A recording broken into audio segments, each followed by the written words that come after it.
केवलं ज्ञानमूर्तिं द्वन्द्वातीतं त्रिगुणरहितं सद्गुरुं तं नमामि। ओम नमो गुरुभ्यो गुरुपादुकाभ्यो।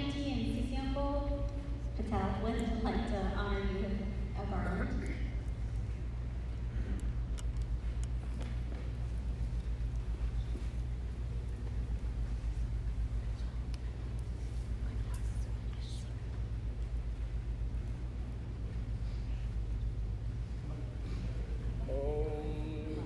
ब्रह्मानन्दं परमसुखदं केवलं ज्ञानमूर्तिं द्वन्द्वातीतं त्रिगुणरहितं सद्गुरुं तं नमामि।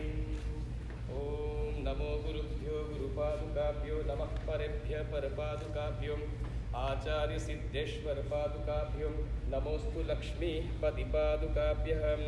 ओम श्री गुरुभ्यो नमः। ओम परम गुरुभ्यो नमः। श्री परमेष्टि गुरुभ्यो नमः। ओम परात्पर गुरुभ्यो नमः। ओम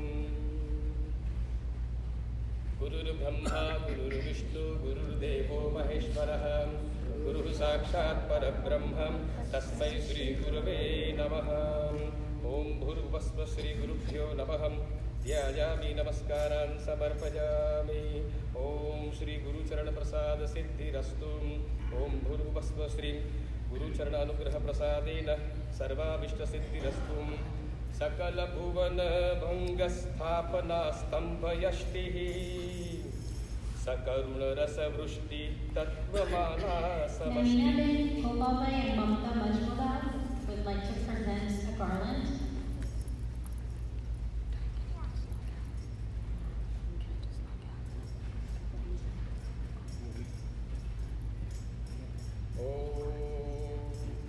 श्री गुरुभ्यो नमः।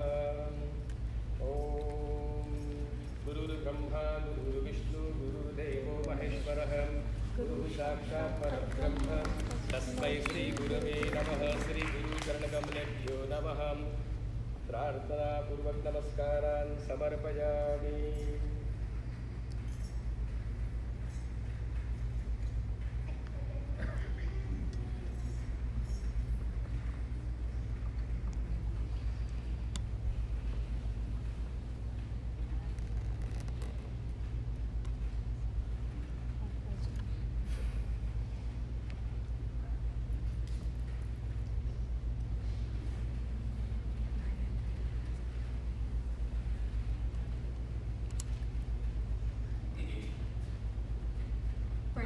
Jai Shri Krishna, Pujya Swami Chidanand, welcome home.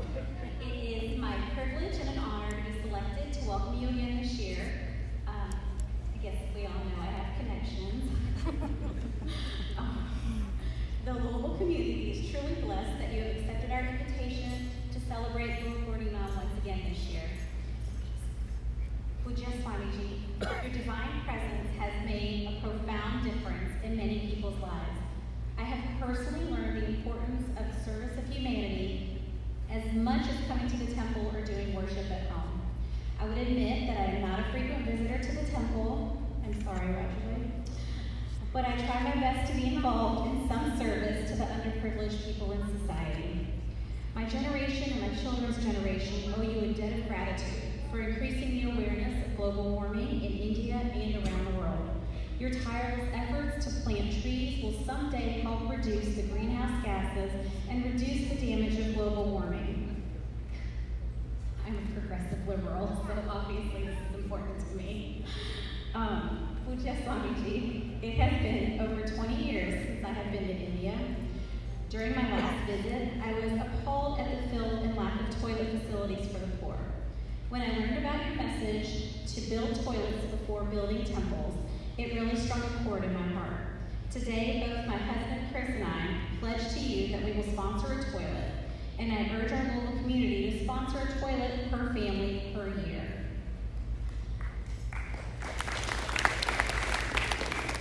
Pujya Sadhvi, with the perfect mix of your deep understanding of the Indian heritage and the experience of growing down from the American culture, it is astonishing how well you connect to today's youth and how they flock to you everywhere you go.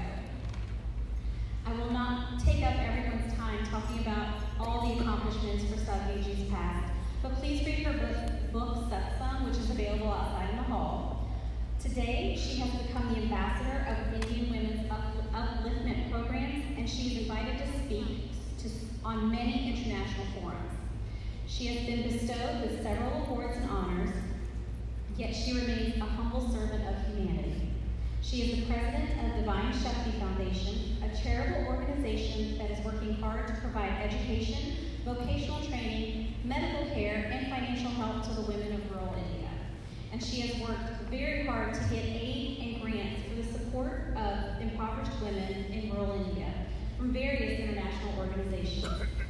Sadhviji, as women of Indian origin, my sister Anar and I thank you for your hard work and pledge our support. Anar has been fortunate enough to visit Rishikesh recently and told me about the great work your team is doing. I hope to visit Rishikesh with my family someday, and as Pujya Swami Chidanand says, come home to Mother Ganga. I know everyone's here to listen to Pujya Swamiji and Pujya Sadhviji, not me. So I'd like to request Pujya Sadhviji to bless us with her words of wisdom and pranam.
Swamiji,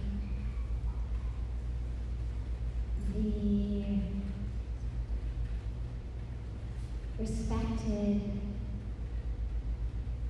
respected priests who truly fill this temple. I mean, there's priests everywhere. Priests everywhere are respected. But what you are really bringing to this temple is so beautiful, so deep, deep gratitude to the respected priests and all of our family here in Louisville. It's become such a beautiful tradition to celebrate Guru Purnima here together. It seems like no matter what else is going on anywhere in the world, and so much is going on. We spoke a little bit about programs and projects taking place under Pujya Swamiji's lessons and guidance and leadership. So many things. And yet, miraculously, year after year, so many programs get canceled, some in advance, some last minute. So much ends up getting changed. But your love, your devotion, brings Pujya Swamiji here, year after year after year. It's really, really extraordinary. We just finished a very, very beautiful weekend spiritual retreat for Guru Purnima. During the retreat, we had a lot of time for questions and answers. It's always a very important aspect of our programs to give people the opportunity to ask questions. And I think we actually thankfully got through the questions that arose there. But I was remembering as I was in the car on the way that actually prior to the beginning of the retreat, someone had asked me a question and I had said, we'll talk about it. And we hadn't. And as I was thinking about that in the car, my initial instinct was, oh, forgot. And then I thought, well, actually, no, maybe this is God's divine plan, because the teaching of the question is one. It is actually so beautiful that I think it was part of the divine plan that we shared here. And the question that was asked was very simple. It was, what can I give Pujya Swamiji for Guru Purnima?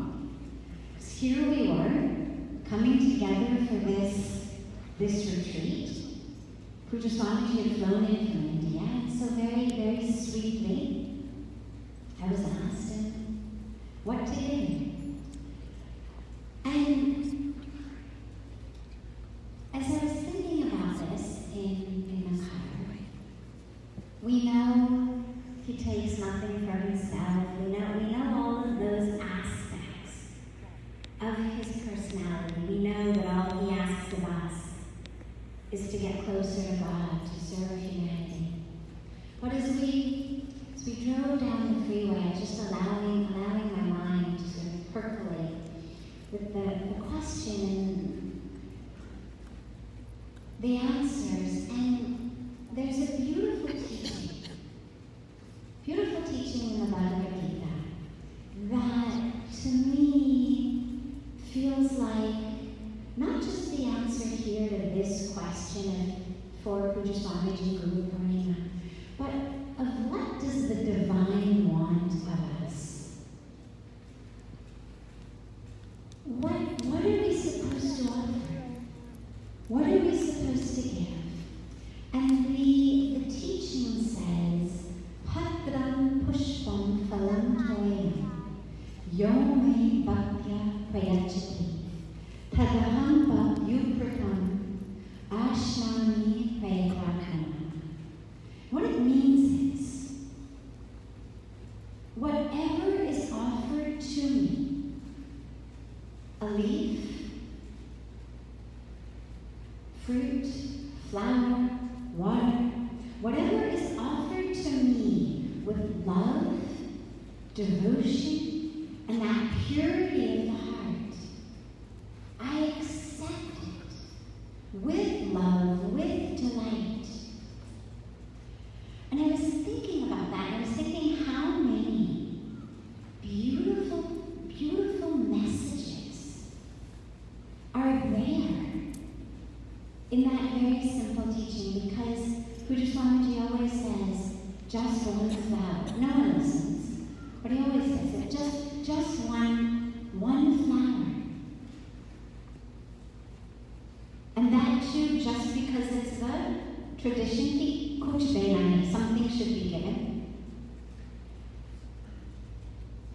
But in that teaching that Bhagavan Krishna gives us, there's actually so many layers of lessons. And as I was allowing that to just float through my consciousness as we were driving, I kept thinking, wow, okay, it also means this, okay, it also means that. And the first level of it is when we offer something to God, it obviously is that which we have in our lives. We're told over and over again, that which you are, offer that. So what does Lord Krishna say? What are the things that are dear to him? Now, of course, the love and the devotion and the purity is the essential core aspect, and we'll come back to that. But what are the things he lists? A leaf, flower, fruit, water. Now what does that mean? When you look at it, when you really think about it, it means number one, this is what we are supposed to have. This is what is supposed to be in our lives and our hands. He doesn't say, whoever offers me a cheeseburger. He doesn't say, whoever offers me a beer.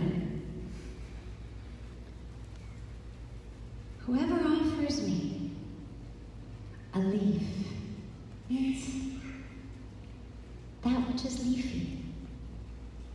The fruit, the flowers, the water. What does it mean? It means that's what we are supposed to have, because that's what we offer. When we offer to God, we offer that which is there in our lives. And so the first aspect that I became aware of as I was thinking about it is, okay, well here, what a beautiful teaching of Sadhvic and Dharmic living. How to eat, how to have the leaves, the flowers, the fruit, the water.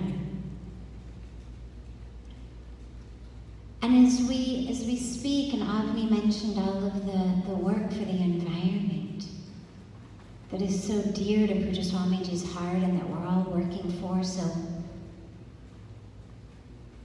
intently and with such commitment, what we now know is that living a vegetarian life is not just that which is sattvic and dharmic. It's not just that which Lord Krishna mentions as that which is able to be offered to him.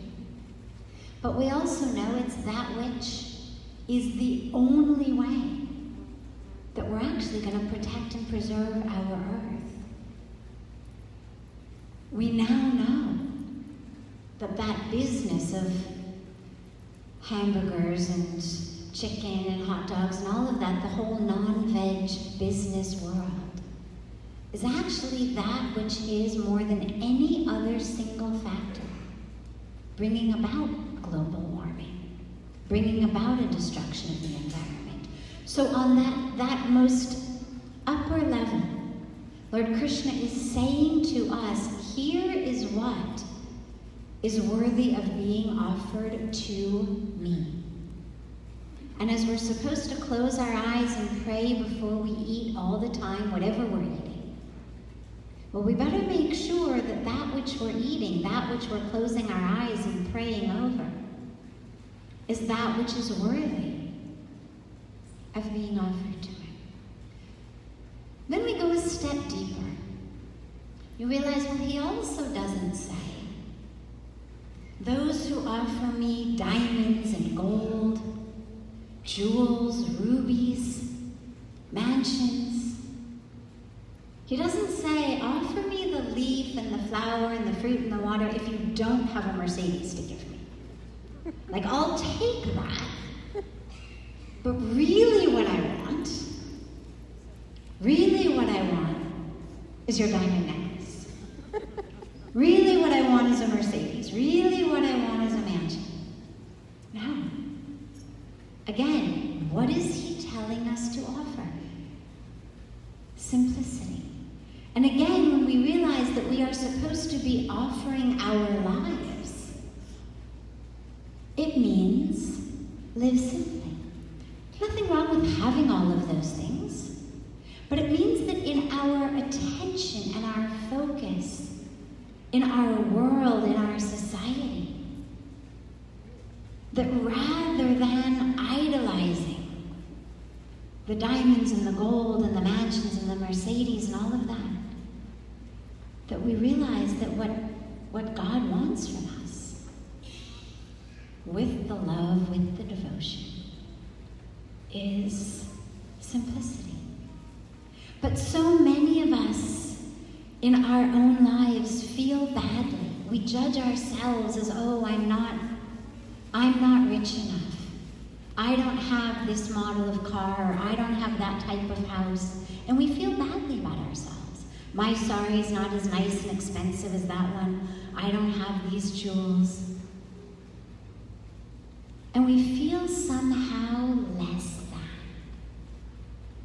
And this mantra also, as I was thinking about it, gives this beautiful teaching of the simplicity that God is asking. And again, if you have it, no problem, wonderful. And if you don't have it, also, no problem, wonderful. Because you certainly have that which God has asked of us, a leaf, or a fruit, or a flower, or some water. There's a beautiful story of a woman whose brother is very, very wealthy and very powerful in one of these sort of who's who of society.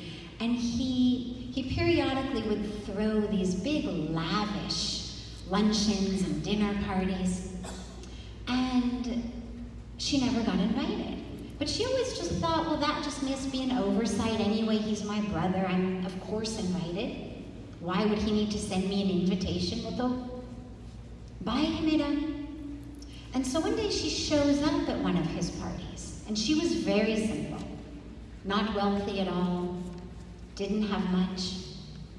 She shows up, and he's furious. He says to her, "What are you doing here? How dare you show up here? You are not worthy of being here."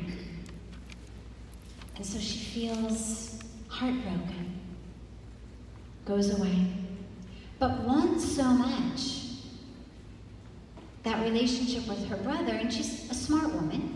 So she goes out, she gets a job, she makes money, she gets all of these things, and lo and behold, she gets this invitation to her brother's luncheon party. So she shows up, they sit down for the meal,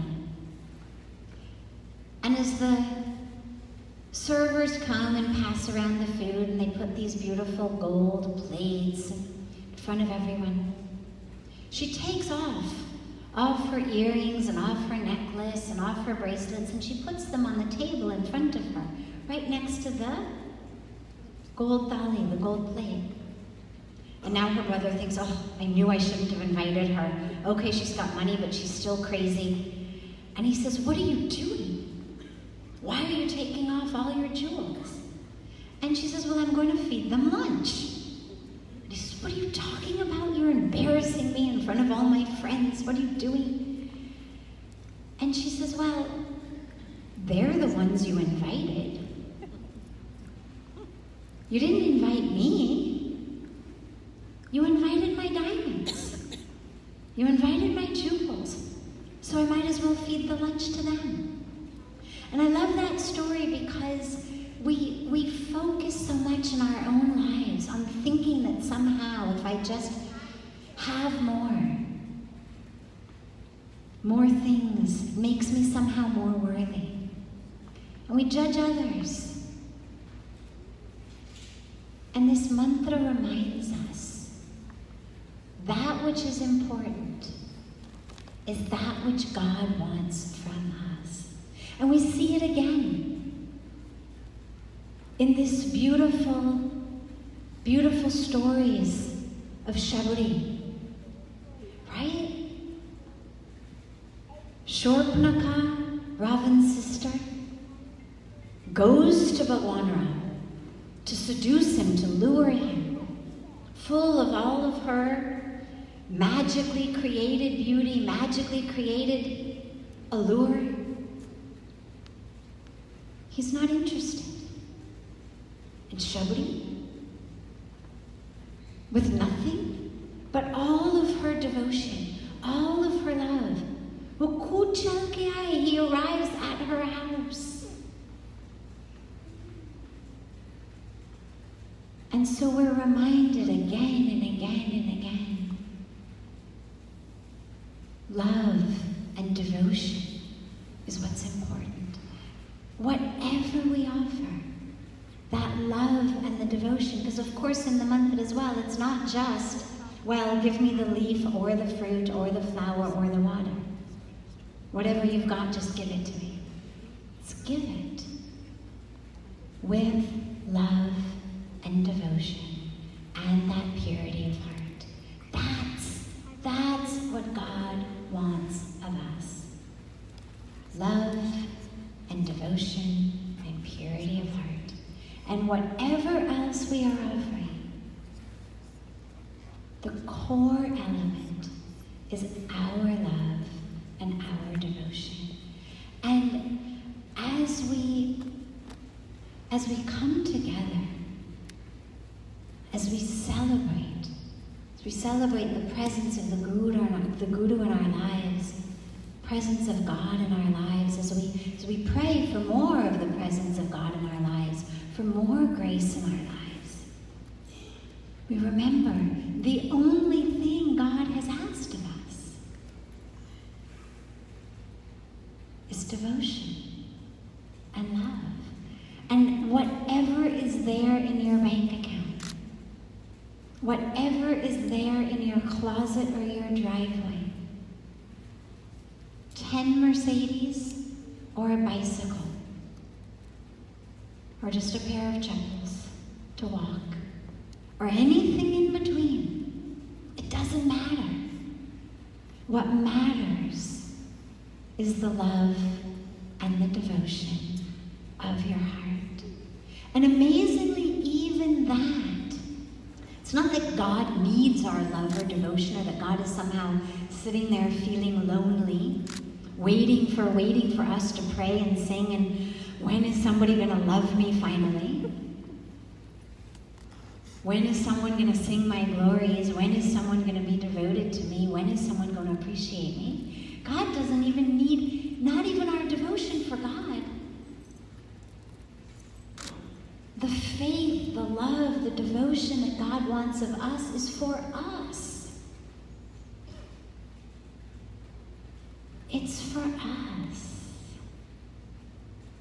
Because of how faith and devotion and love transform us. That is what brings us into that place where we are able to be open to receive grace. Grace is always there. Grace doesn't even need your leaf or your flower or your fruit or your water. Grace is always there. But in the offering, in the faith, in the love, in the devotion, we become open to receive that grace. That's why we offer. We offer whether it's into a yagna fire, whether it's in our mandirs, whether it's at the feet of our Guru, whether it's just in our prayers in our mind. We offer so that we may become spacious vehicles and vessels for grace to flow. When we are stuck, I spoke this weekend about how we have physical heart attacks when our physical arteries, our blood vessels are clogged full of plaque and the blood can't flow through. But we have spiritual heart attacks when our connection, our channel is clogged. And it's clogged of our ego and our ignorance, and our expectations and our attachments. It's clogged with our bitterness.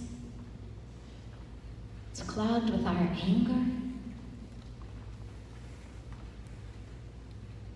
Anger is an incredible phenomenon. I get angry at you, and I'm the one who has the heart attack.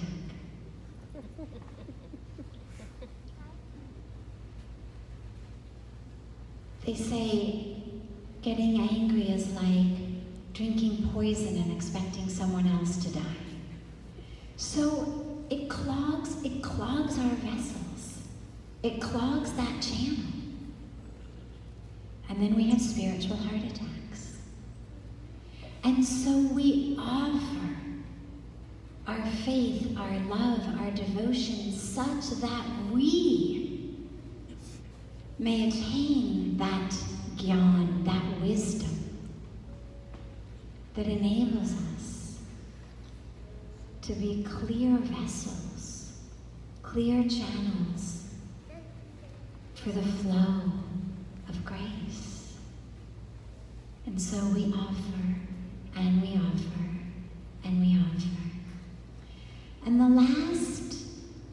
last piece that I wanted to mention, there's so much to say, but Pujya Swamiji always says 3 T's are very important: our thought management, our tongue management, and our time management. So, one last point, going back to the mantra. When we think about patram pushpam phalam toyam, when we think about leaves, fruits, flowers, water, what do they all have in common? They're part of the natural world. When we do puja, when the priests perform the pujas, what do we offer back to God?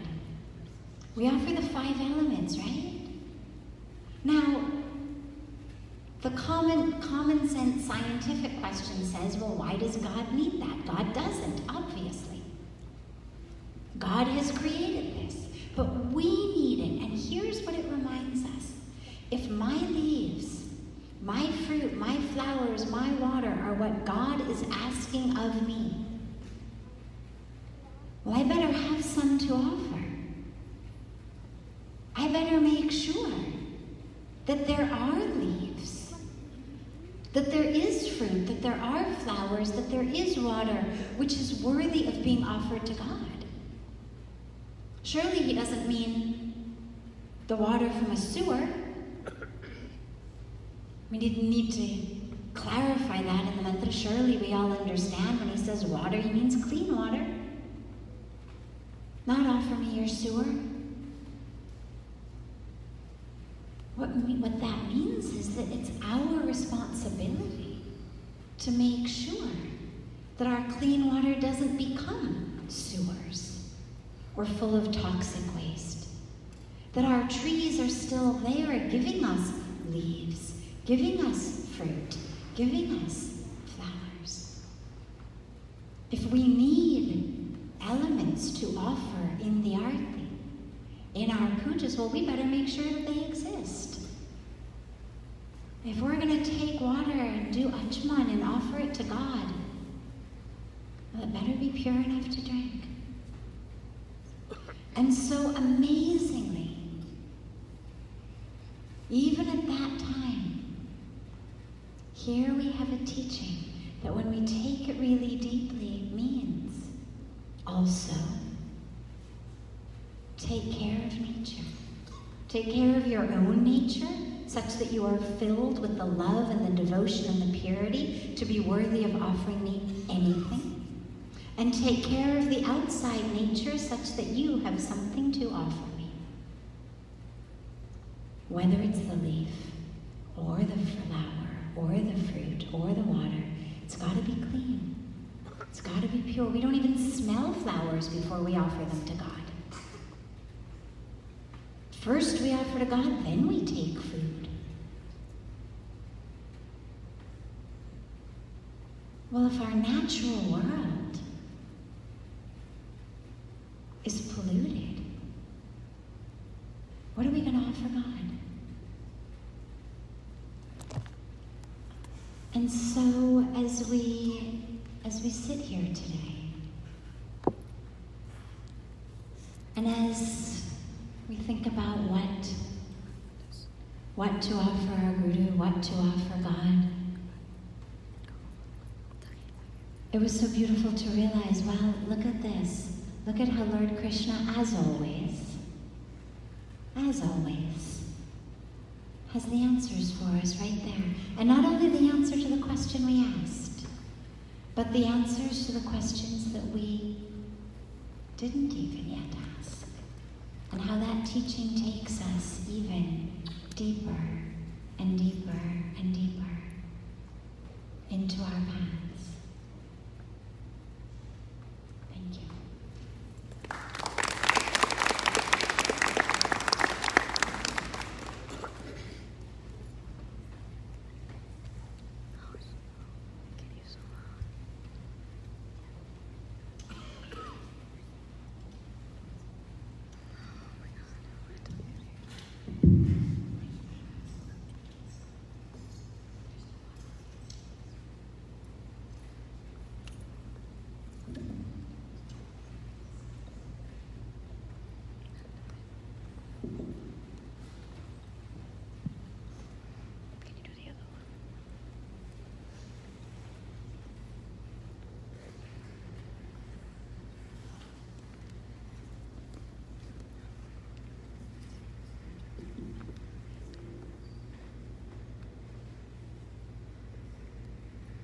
मङ्गलं भगवान् विष्णुः मङ्गलं गरुडध्वजः मङ्गलं पुण्डरीकाक्षो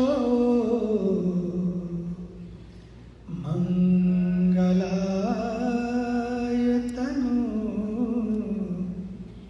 हरिः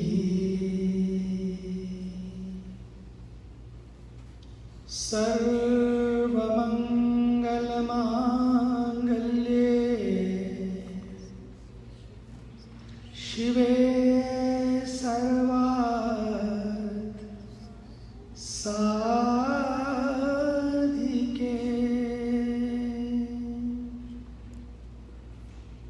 शरण्ये त्र्यम्बके गौरी नारायणी नमोस्तुते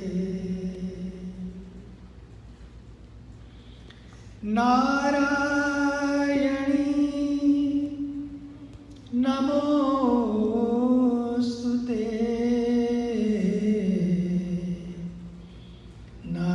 नारायणी नमोस्तुते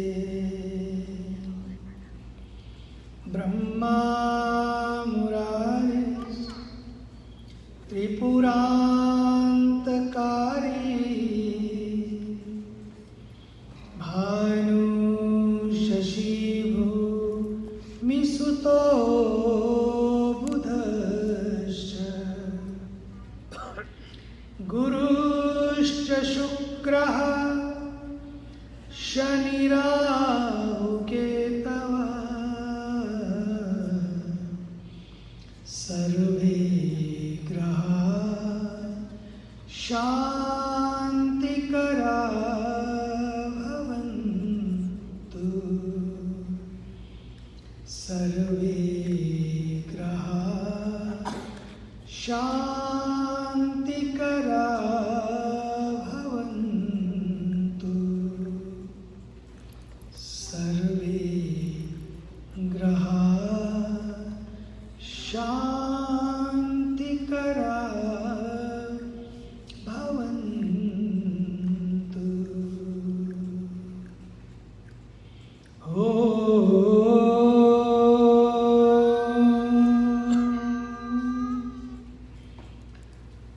सहना भवतु सहनौ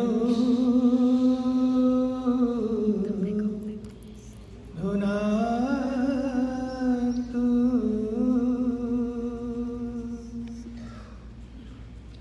सह वीर्यं करवावहै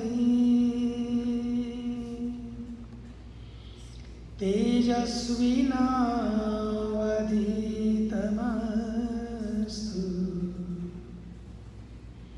मा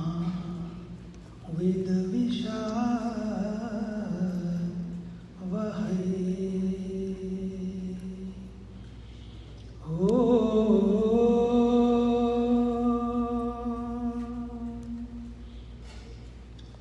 असतो मा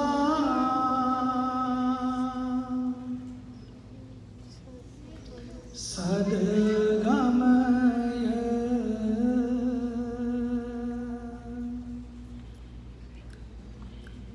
तमसो मा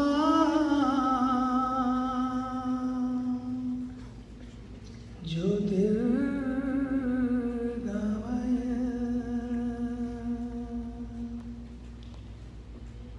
मृत्योर्मा अमृतं गमय ॐ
Such a beautiful feeling to come back home, especially whenever I come to this beautiful temple and see the divine priest chanting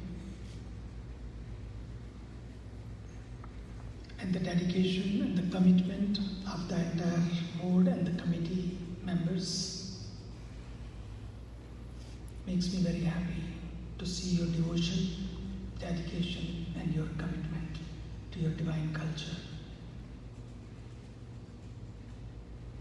I can assure you, because I visit so many beautiful places, temples all over the world, but you really have maintained the divinity and the sanctity of this beautiful temple.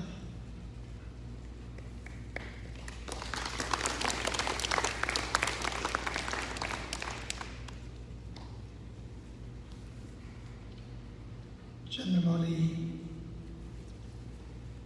was reminding me that this connection goes back in 1987. And since then, most likely I'm here every year. The way this community has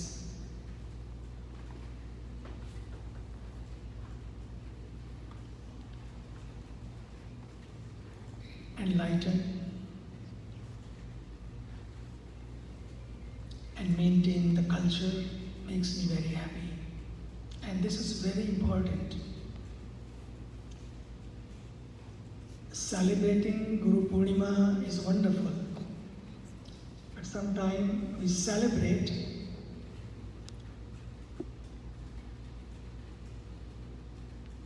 those gurus, those acharyas, and we are very fortunate that we have the tradition of Shankara. From Shankaracharya to Vallabhacharya, Nimbarkacharya, Madhvacharya, Ramanujacharya, Ramanandacharya, and many other acharyas. We are very, very fortunate. When you go back and see the history of India, the treasure chest they have given to us, not one book, not one holy book, but thousands and thousands and thousands of holy books. Amazing people,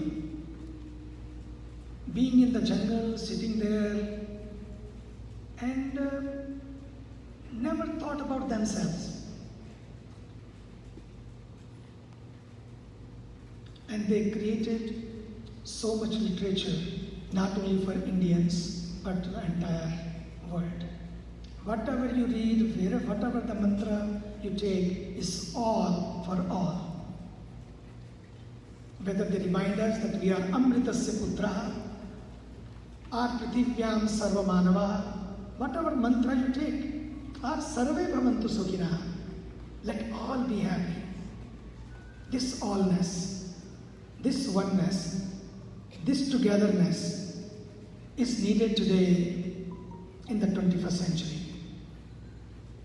People are talking about global warming today, but our rishis, Om Dyau Shanti Rantarikshagam Shanti, in those mantras, so beautifully gave the message, but it is our duty now to pass on to our younger generation. At least they don't go off the path.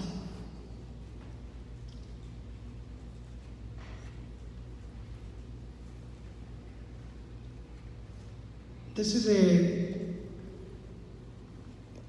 Guru Purnima week celebration.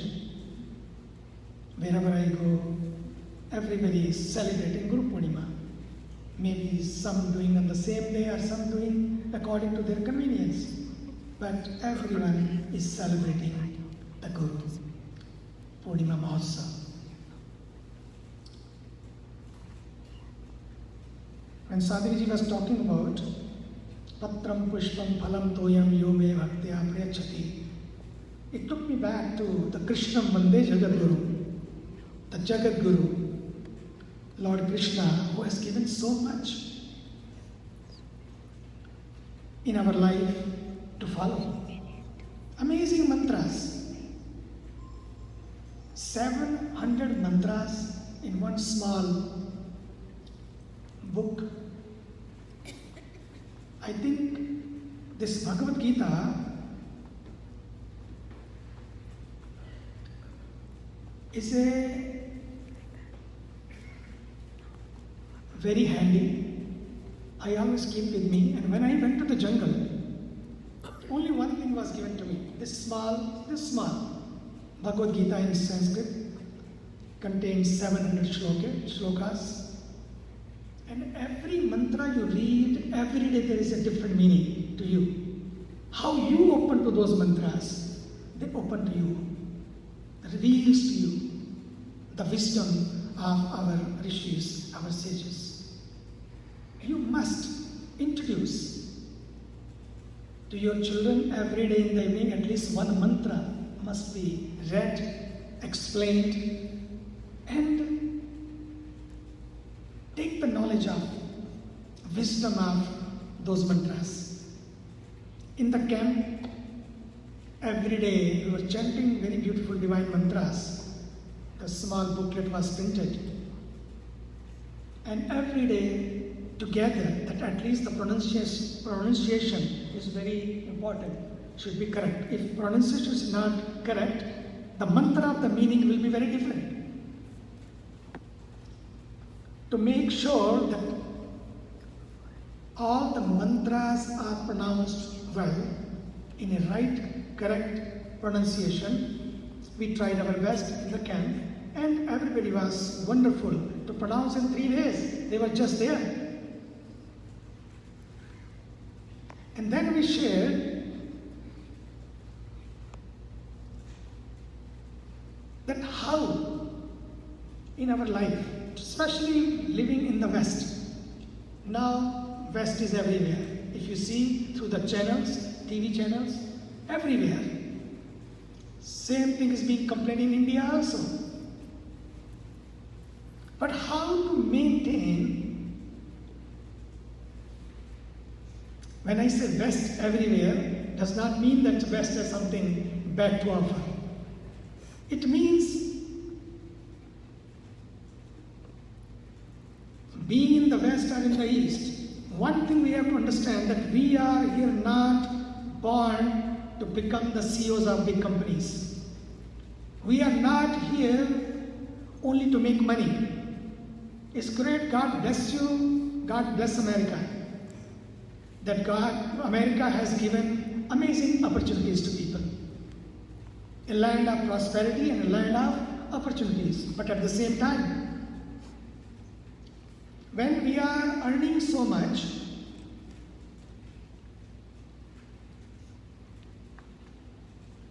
making our pocket rich, filling our shelves, one almirah is full, we buy another almirah, we buy a third almirah, all the almirahs are full, every shelf is full now. God bless you. But at the same time, when the almirahs are being full, our shelves are being full, we must teach our children that our self should not stay empty. Our self also should be rich with our culture, with our values, with our sanskaras. That's why in every mantra, whatever mantra I take, there's so much wisdom to share. But in this camp, I was told that I should share some of them. Not every mantra can be shared here, but we were talking about 16th chapter of Bhagavad Gita. Abhayam sattva sangshuddhir jnana yoga vyavasthiti danam damascha yajnascha swadhyayas tapa arjama. Abhayam. Abhayam. Today, there are many reasons to be fearful. People don't become fearless. But Bhagavad Gita says, if you want to be in peace, number one mantra is become fearless. And that only can happen when you have a faith. The rest of the things can give you the security, one way or the other. But to stay anchored, grounded, safe inside, secured, that's the only ways when you have a faith.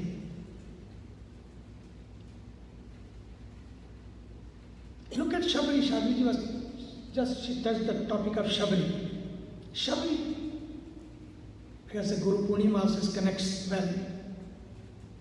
Shabri was not educated even, no degree, never went to college, never went to university. Very simple lady, humble lady, and coming from the village. And she was even so scared because she has no backing that she can present her well. She said, how I will go in front of God? How God is going to love me? How to find that way that He can start loving me? That when I will see Him. And she goes to the Guru. She goes to the Master. And puts this question in front of him. Can I see someday God through these eyes? Master said, have faith. One day, you will see it through. You will see the green signal and God will come to you. Just one line had so much faith. My master said, my guru said it. And Master said, Lord Ram will come to this jungle. And whenever he will come to this jungle, you will have his darshan and he will bless you. That's it. This was the line given by the Master. She took it so strongly, religiously, that Master said that God will come one day. Bhagavan Shri Ram will come.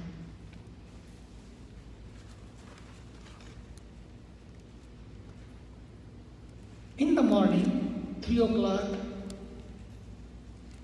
2 o'clock, sometimes 4 o'clock, whenever she was up, first thing, that was her mala. She was not taking the mala in her hand.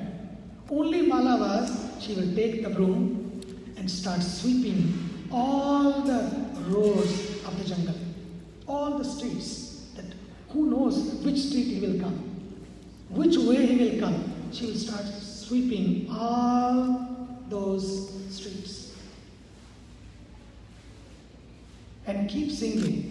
मेरी झोपड़ी के भाग आज खुल जाएंगे, राम आएंगे.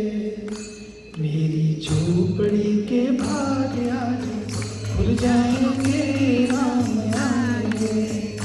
मेरी झोपड़ी के भाग आज खुल जाएंगे, राम आएंगे. राम आएंगे, राम आएंगे, राम आएंगे, राम आएंगे. मेरी झोपड़ी के भाग, मेरी झोपड़ी के आज खुल जाएंगे, राम आएंगे.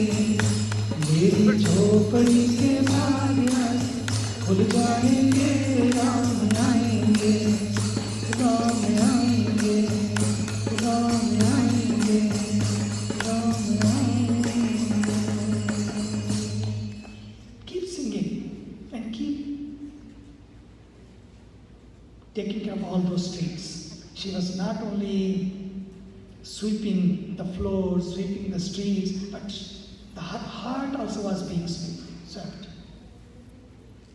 Antakarana Shuddhi.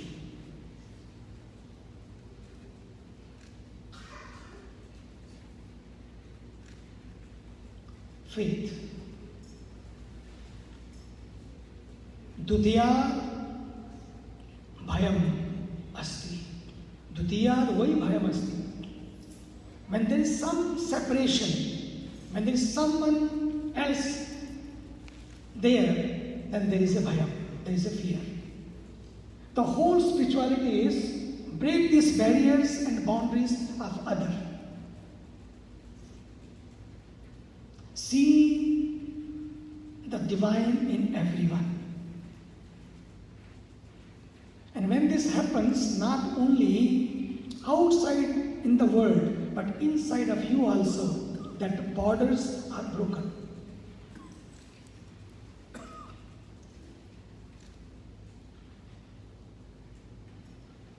Second,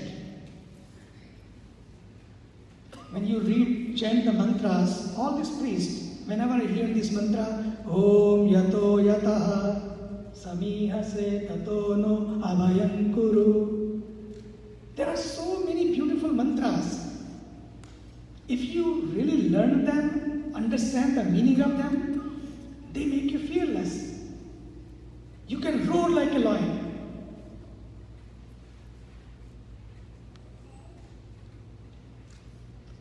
Small issues, small things makes us so insecure because we don't have faith. Insecurity only takes place when there is no faith. So number one, through these beautiful mantras, we must cultivate faith in us and in our family members, in our communities. Number two, why we are afraid, the kind of karma we do. Our actions sometimes make us afraid that somebody should not know what I have done. When I hide something, then fear happens. I should perform my karmas in such a way, even in front of God. But to talk about the family or community.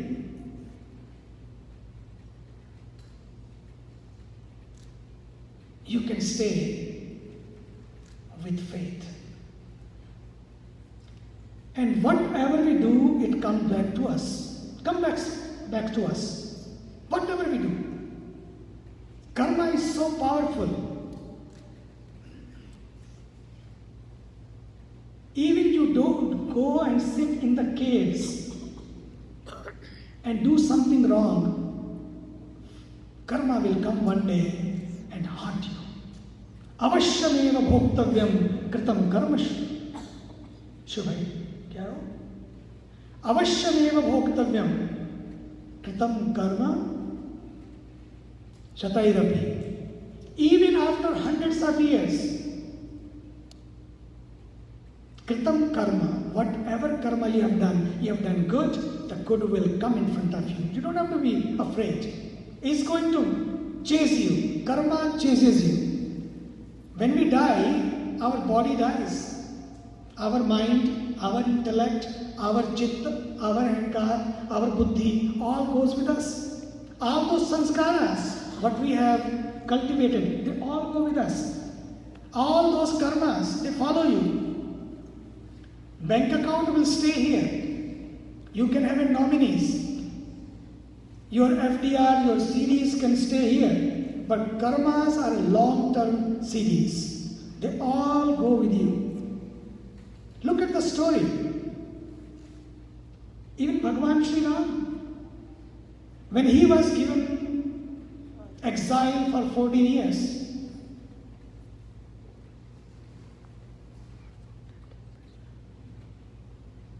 he has to follow the instruction of the father. The story is very long, I will not go there. But he had followed the instructions of father. Now the father Dashrath, even the father of Lord Ram himself, is going through the fruit of the karma now.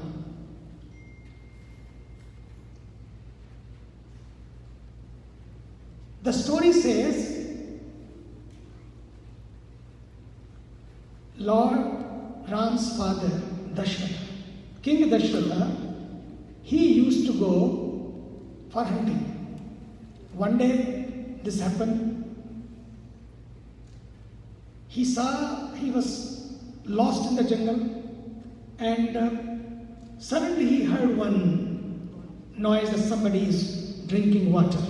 The water made noise. When you put some pot in the water, it makes noise. He thought some deer is drinking the water. And immediately he took his bow and arrow and shoot it in that direction.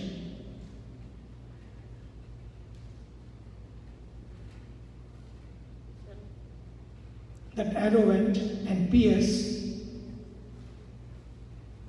the body of Shravan Kumar. Shravan Kumar went to take the water for his parents. He was on the journey, was taking them to Char Dham Yatra and all the tirthas, and they were thirsty. They asked for the water. He went to take the water, and it happened at the same time. He became the victim of that arrow. And he screamed because of pain. Lord Raja Dashrath immediately went to that direction where the noise came, and when he saw one Rishi Kumar is here, one Tapasi Kumar is here, very young man, looks like a sadhak, going for somewhere for tirtha. He took him, asked, and said, I'm so sorry. He said, whatever happened, happened, but you do one thing. My parents are very thirsty, waiting for me, sitting there, don't tell them everything. But just take the water and quench their thirst. He took the pot of the water, went to that direction which was told, and when he approached the parents, gave the water, and they understood it's not Shravan, it's somebody else. Asked what happened. They said, please first drink the water, I will tell you the whole story. They took the water. He said, no, first you tell us the story. What happened? And he explained everything. I am so sorry. I am so unfortunate that it happened through my hand. I am your victim. You forgive me or punish me. And they said, the way we are in pain because of our son, someday you will also feel the same pain. And they cursed him. Look at this curse. They given in the jungle. There were no sons even. You will have the son. And you will also one day feel the same pain. What we are now realizing and feeling. He was very sad. He went back to his kingdom and started finding the way that how I can overcome this curse. But slowly he forgot also. After a few years, because of the grace of the Rishi, he got 4 sons. I'm not telling the whole story. He got 4 sons, and it could have happened. The curse could have materialized immediately. Son happened, son was born, and immediately they could have died. And he could have the same pain, but no. time comes when the karma gives its own fruit in that intensity. They are born, now they are gone to Gurukul, then they are living their life. Rajabhishek is taking place. When the coronation time came, they were being coronated. Right that time when the coronation for a father, for a king, is the only thing which is the high climax in his life, in the king's life. And the same time when the coronation was being done, immediately one incident happens. And you know the Kekai story. She asked for boons, the 2 boons were given, and because of those boons, Sri Ram has to go to exile, and father, in the pain, he could not bear that my son is my life, is my prana, is going to the jungle, and he left his prana. Before he leaves his prana, he's screaming, he's shouting, he's like dreaming somewhere, and he says, Shakuntala, Shakuntala, Shakuntala, can you see? Can you see? Shakuntala said, what?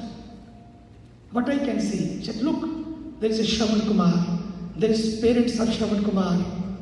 They told me this, that one day this will happen in my life also. And he shared the whole story. सारी story, सारी कहानी बताई.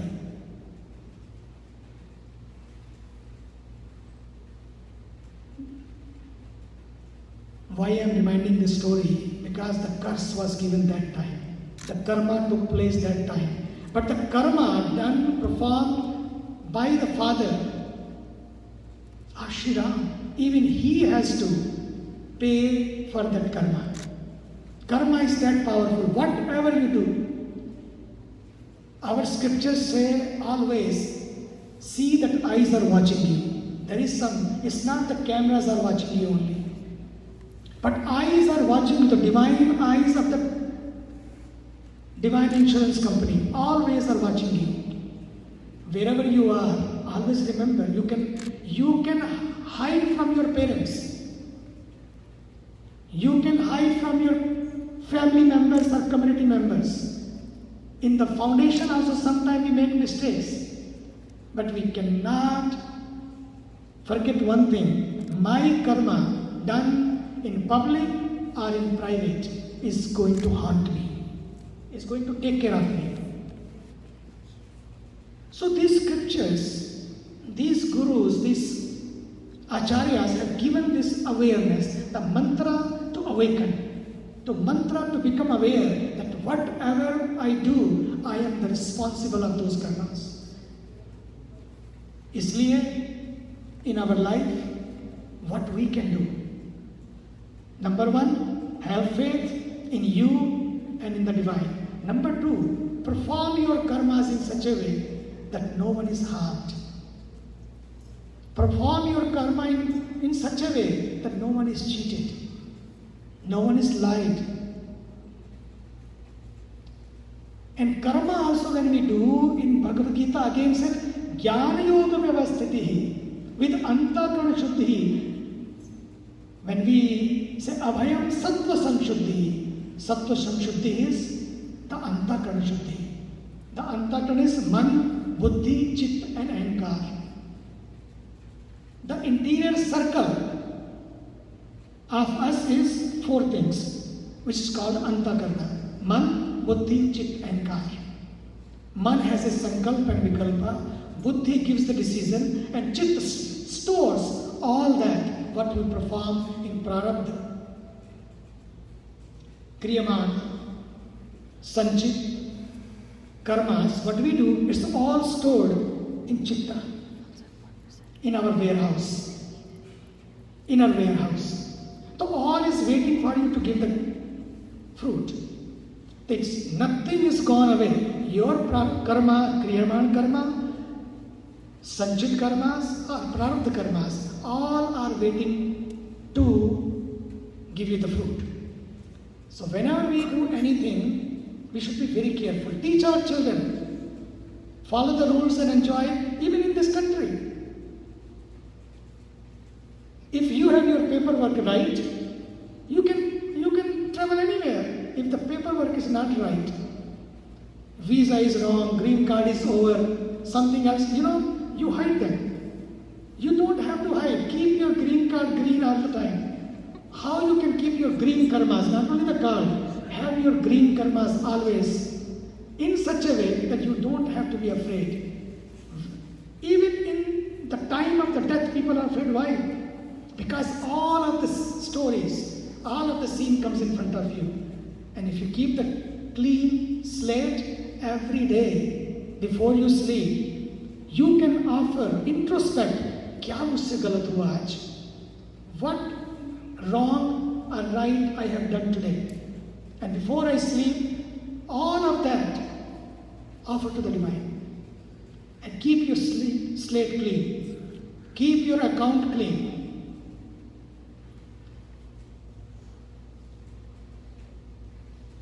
Last but not the least, which is very important for every family, especially being here, your children are your everything.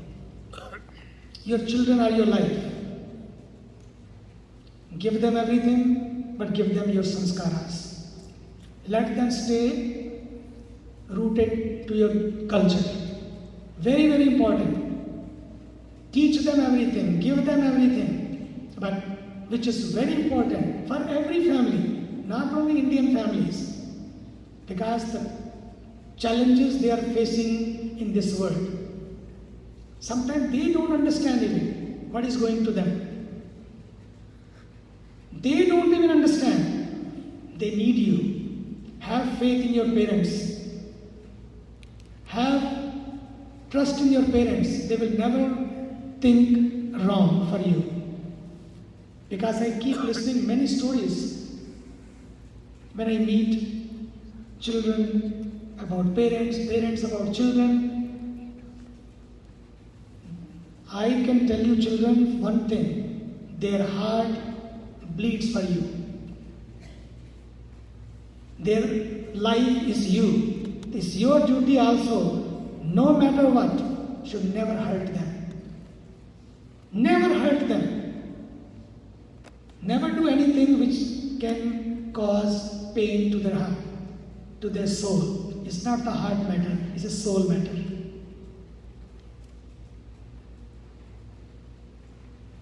So this is Guru Purnima's Dakshina, because it's a tradition, not the Guru Dakshina. I want the Gun Dakshina. This is the gunas, the qualities, Dakshina you can give.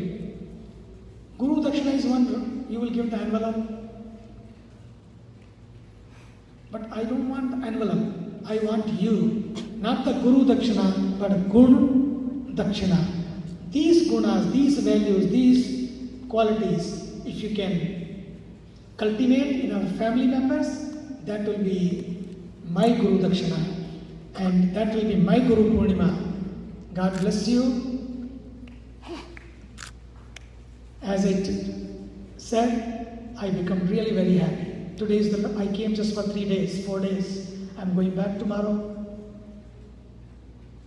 back to India, and I'm very happy that I could make it. All trip was cancelled, everything, so many plans were made, but all were cancelled. But somehow this was managed, and I am here. I'm happy to see you here and invite you all for Rishikesh. Because I'm living there right now. Meenabin was there. She said, "Oh, I wish we could have come earlier. It is such a beautiful place. It is a place to be." Rishikesh is really on the banks of Ganga when we sit and chant our Ganga Aarti, and that is our happy hour. And feel so high being there and never felt hangover in our life. Every day, special energy is there, and I invite you all. Whether you come together, or as a family member, or as a community, Bring your children. Give them that experience. People come from almost 150 countries to our ashram. And everyone from all faiths, from all walks of life, when they are there, I can see the change in them. Something is there. People from different faiths even. It's not only Hindu faith. Muslim, Christian, Jews. Everyone, they all come there and they have their own stories to share. God bless you. I want you also have a story to share with your children, with your family members, and with your community members. God bless you. Jai Gange. Let us close our eyes and have this final prayer together, and you know this mantra. Om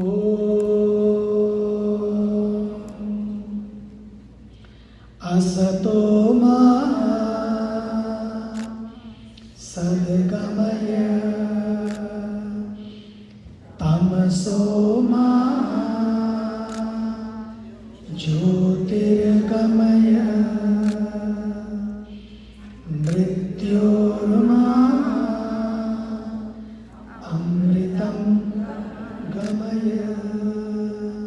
Om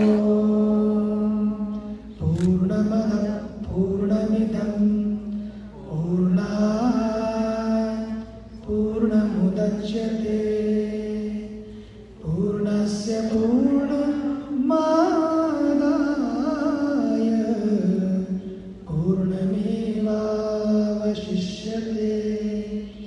Om Shanti Shanti Shanti.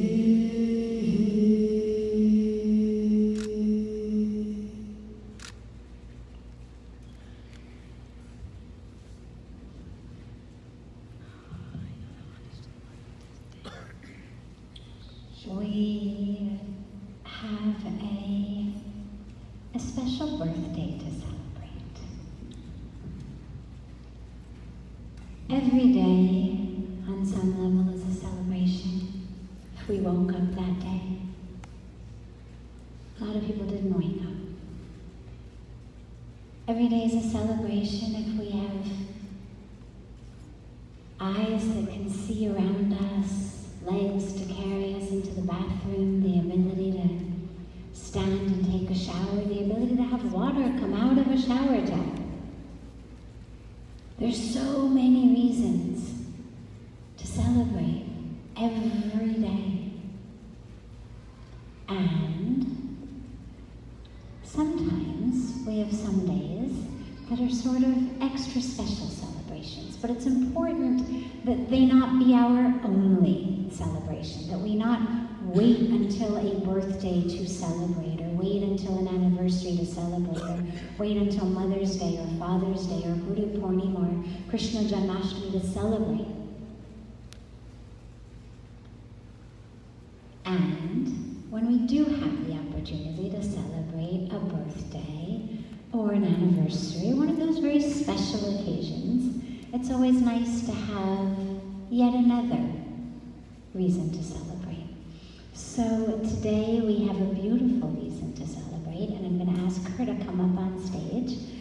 Our beloved Shivani, and if everyone can give her a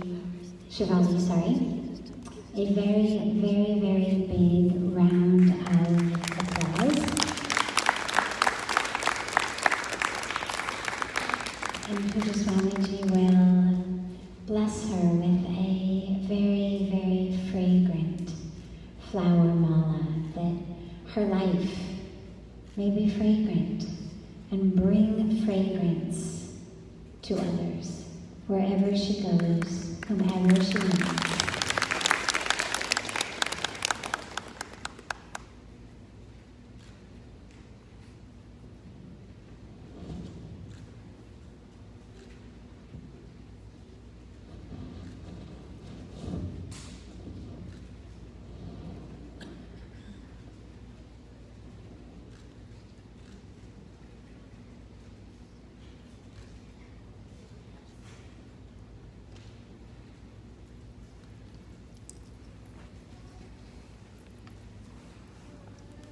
Dear Swamiji.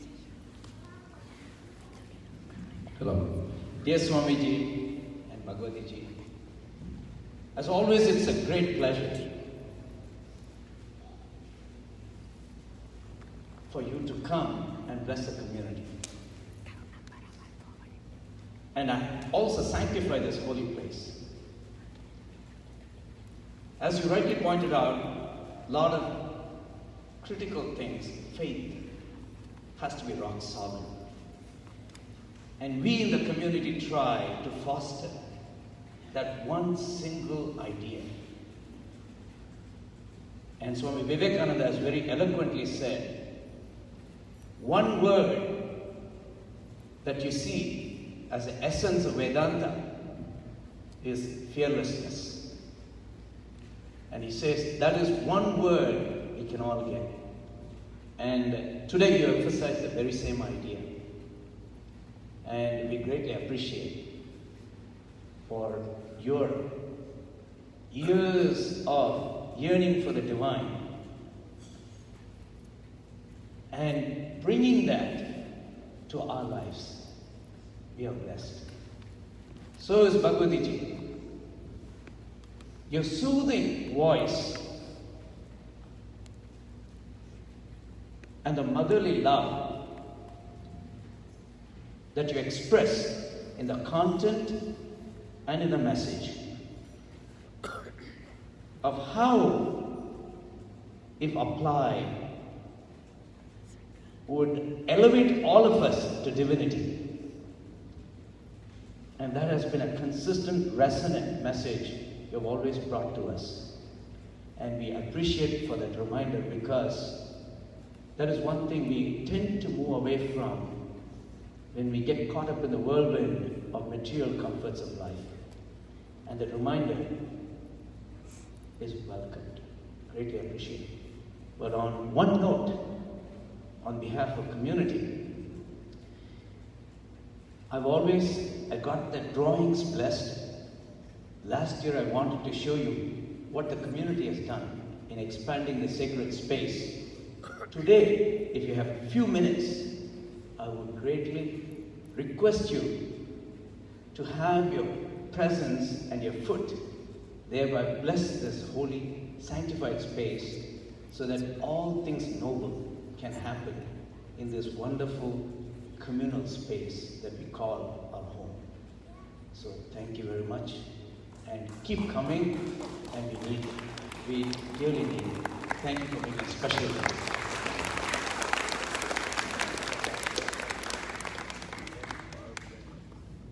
So I'm told by Rekhaji that this is time for every one of you to come and take blessings and prasad from Swamiji, and also blessings from Bhagawati. And after this, there is Mahaprasad as well. You go into the hall, and then when Swamiji is done, I want Swamiji to come to the hall as well, and the classrooms to bless it. Thank you. And Bhagawati.